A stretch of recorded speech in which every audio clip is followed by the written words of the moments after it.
Welcome back to the Deep Dive. Today we're diving deep into a really crucial period, part two of the French Revolution, Crises and Change, looking at those key years from 1774 right up to 1789. If you're in Mr. A's world history class, think of this as, well, your essential review session. We're zeroing in on those immediate causes, the things that really lit the fuse for revolution and, fundamentally weakened the old regime, that whole system of monarchy, social ranks, and privilege. And the big question guiding us today, our central historical question, is this.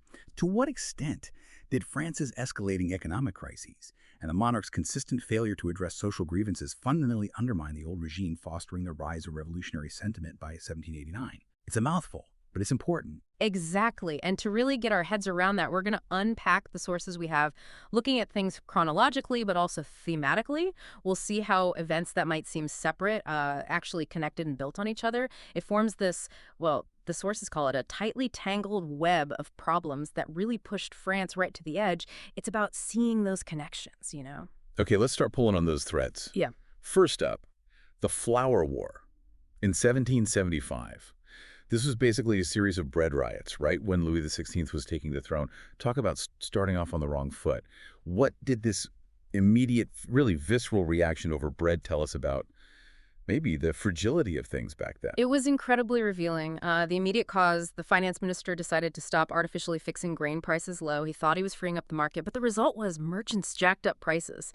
And predictably, you had these really violent protests, especially around Paris. It got so bad, the army had to step in. Right, but the government had a reason, didn't they? Oh. Based on, Enlightenment ideas. Yeah. They thought controlling prices actually discouraged production, causing shortages.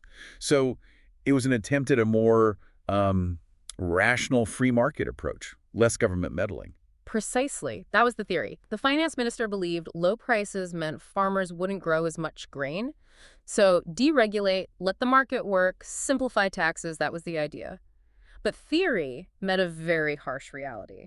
The French peasants, the workers, they saw it completely differently. To them, it looked like a plot to starve the poor and make the rich richer. So what did they do? They seized grain, sold it at what they called a fair price. And it wasn't just them. The Parliament of Paris, the High Court, they questioned the legality. Even some middle-class folks and nobles felt threatened by it all. And the result? Yeah. Did the reforms stick? Not at all. They were repealed pretty quickly, the finance minister. He resigned. And the ministers who came after him were very careful not to stir up that kind of trouble again.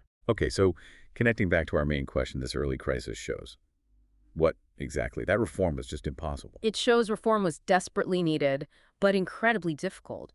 The system was so tangled, like we said, with all these interconnected customs and privileges, any change could set off a chain reaction. And it also showed, maybe, that Louis XVI lacked the confidence or the decisiveness to see tough changes through. It's an early sign of that failure to really tackle social grievances effectively. A pattern starts here. A pattern that definitely seems to continue with the financial mess France was in. I mean, the scale of the debt was just huge, wasn't it? Driven mainly by wars. Absolutely. A whole series of really expensive wars with Great Britain throughout the 18th century. They were fighting over global power, wealth, colonies. And that required a massive military, which costs a fortune. You can trace it back. The War of the Austrian Succession in the 1740s. It brought in a new tax that crucially just stayed on the books after the war. Then the 7 Years' War, mid-century, a total disaster for France. They lost territory in India, Canada, the Caribbean, and the cost. Nearly double the previous war, year on year. They had to borrow huge amounts, and confidence started to slip.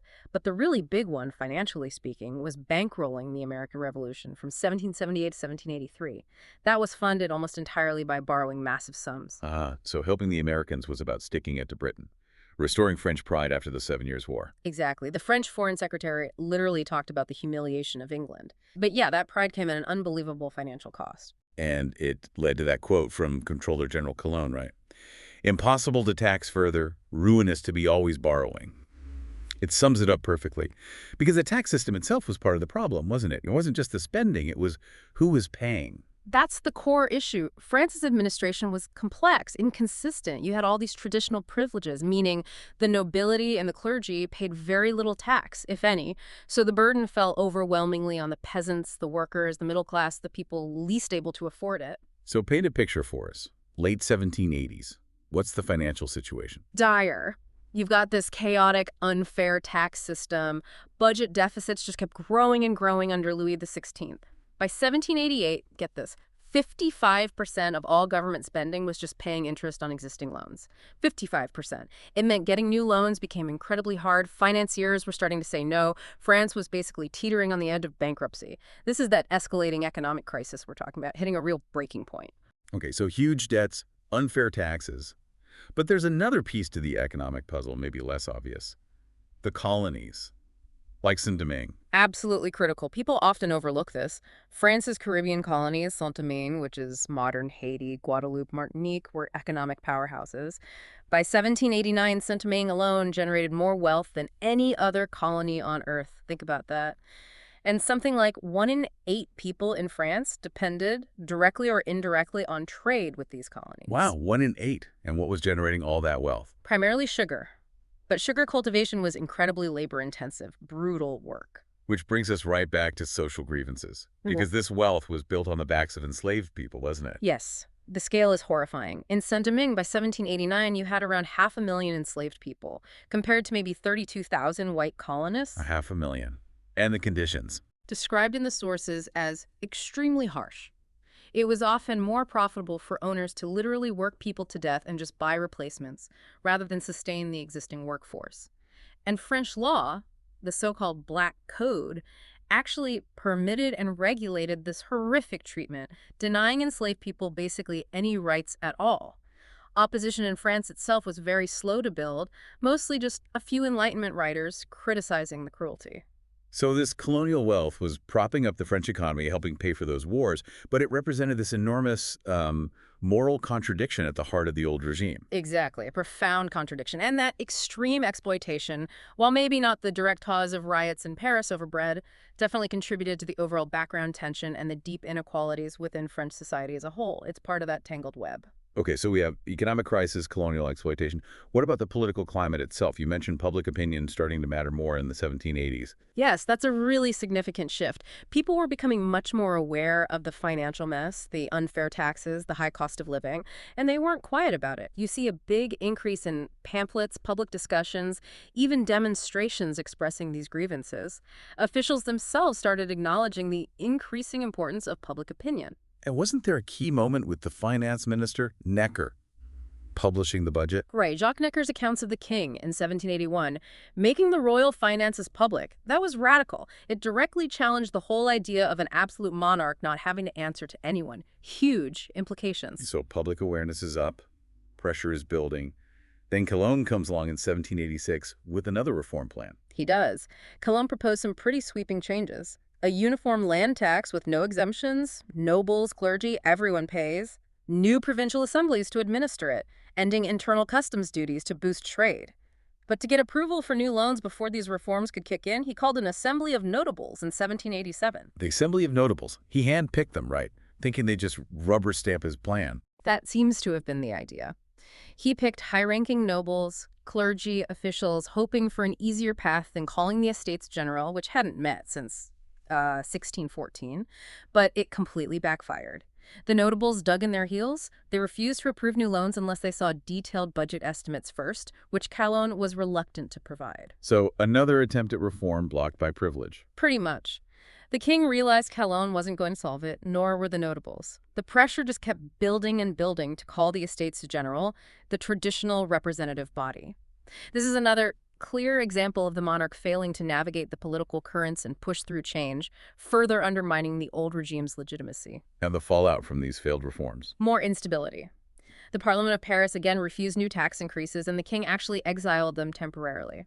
The financial crisis just got worse, more protests erupted with people shouting about despotism.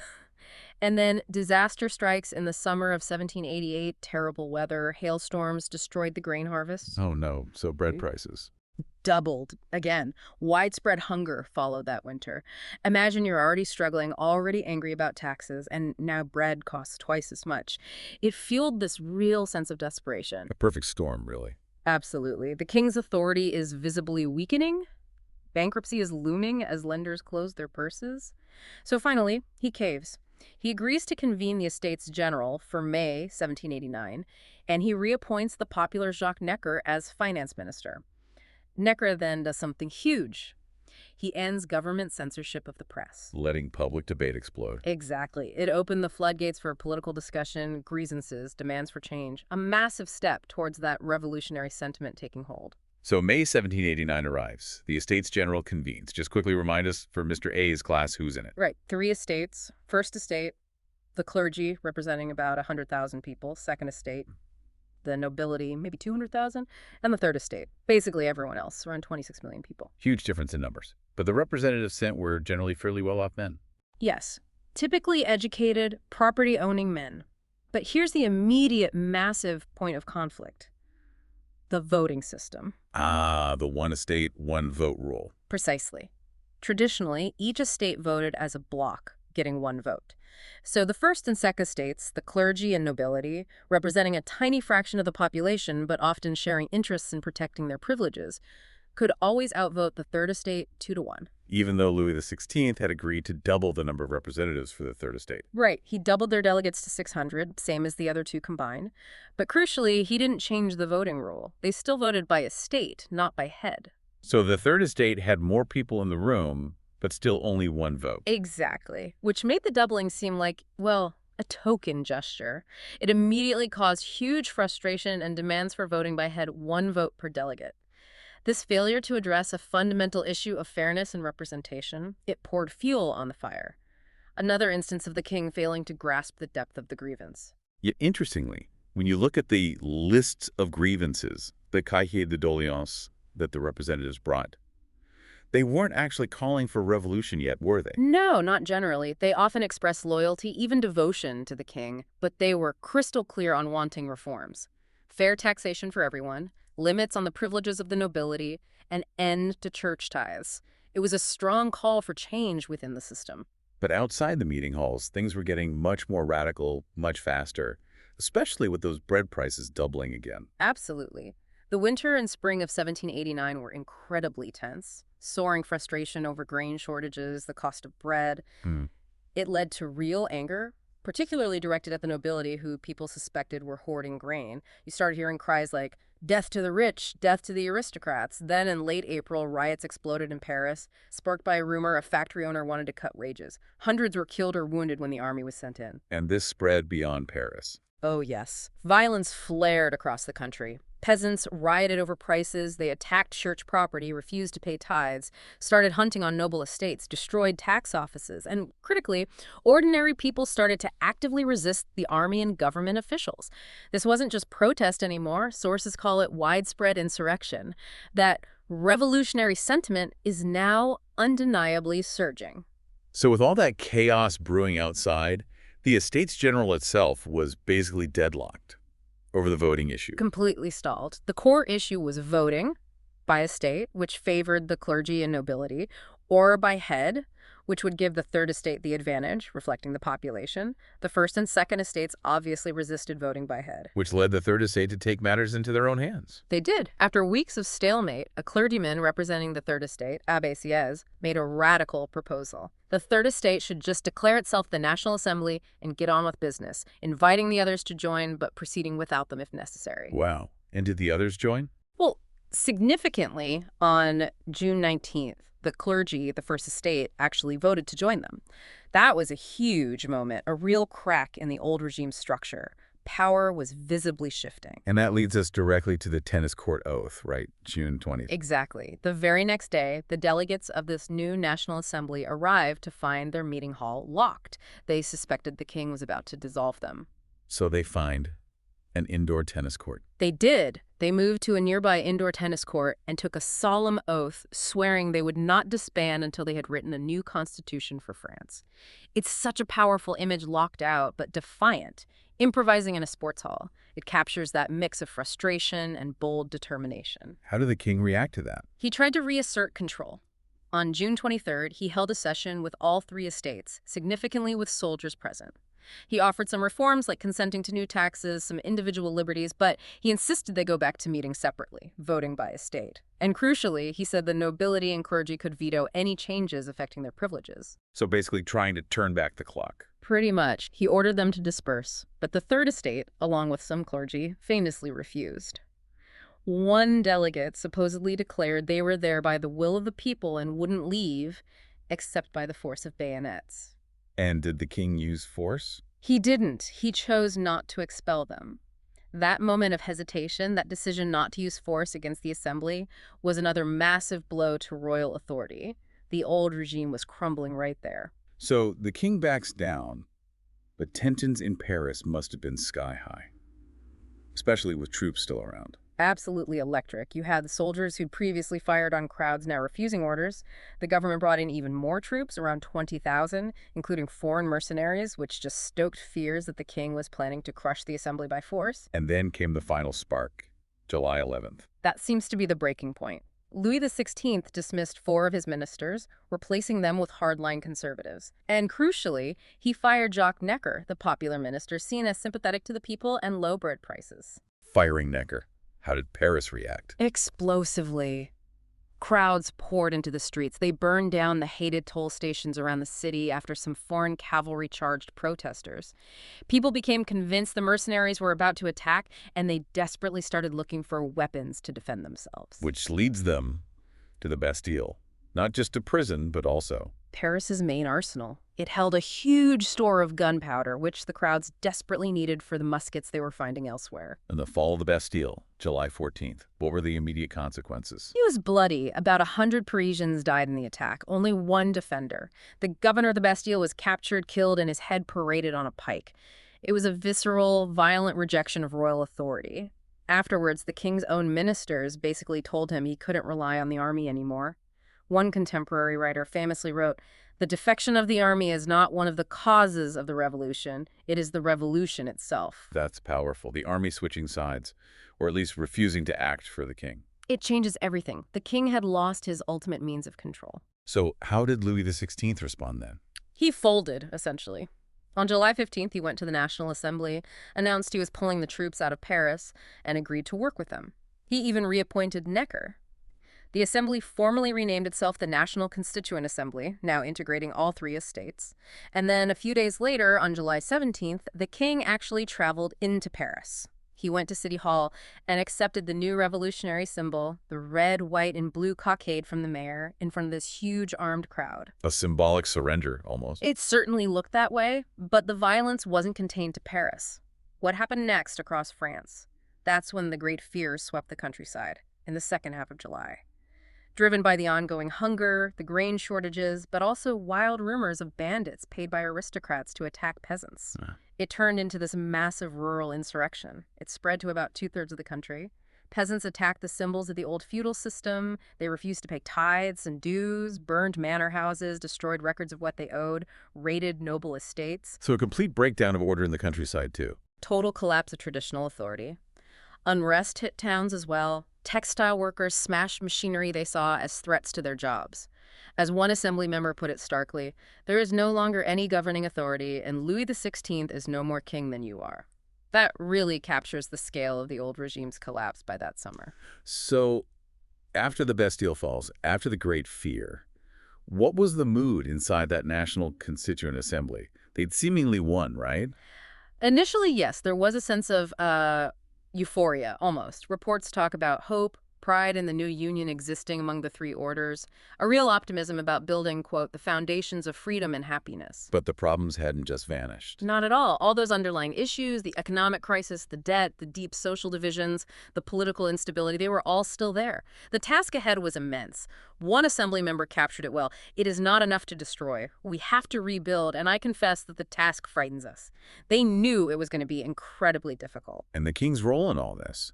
Had he truly accepted the change? Well, his authority was undeniably, significantly undermined, as our sources say. He appeared to accept the assembly's new power, but really, as the sources also note, he had little choice in the matter by that point. France was in the midst of this massive, uncertain transformation. Okay, let's bring it all together then. Thinking back to Mr. A's central historical question for this review, to what extent did those escalating economic crises and the king's consistent failure to deal with social grievances really undermine the old regime and fuel that revolutionary fire by 1789? Well, I think what we've seen is that it wasn't just one thing, was it? It was the combination. You had the crushing weight of the financial crisis, the war debts, the unfair taxes, the looming bankruptcy hitting at the same time as these repeated failures by the monarchy to address fundamental social problems. Think about the Flower War reaction, the resistance to Cologne's reforms, the disaster over voting at the Estates General, the mishandling of public anger over bread prices, firing Neckers. Each failure chipped away at the old regime's legitimacy. So these factors didn't just cause anger or revolutionary sentiment, they fundamentally eroded the foundations of royal authority and the entire social structure. It led directly to that collapse of control, the rise of the National Assembly, and that explosion of popular insurrection in the summer of '89. It really was that tangled web of crises and royal missteps working together. A powerful convergence of factors. Okay, final thought for you listening, especially for Mr. Ray's students. Reflecting on everything we've discussed, what do you think was the single most pivotal moment? Was there one decision, one event that truly tipped France from wanting reform into outright revolution? And maybe, how could things have gone differently if Louis XVI had acted more decisively or perhaps differently at one of those key moments? Something to chew on. We'll see you next time on The Deep Dive.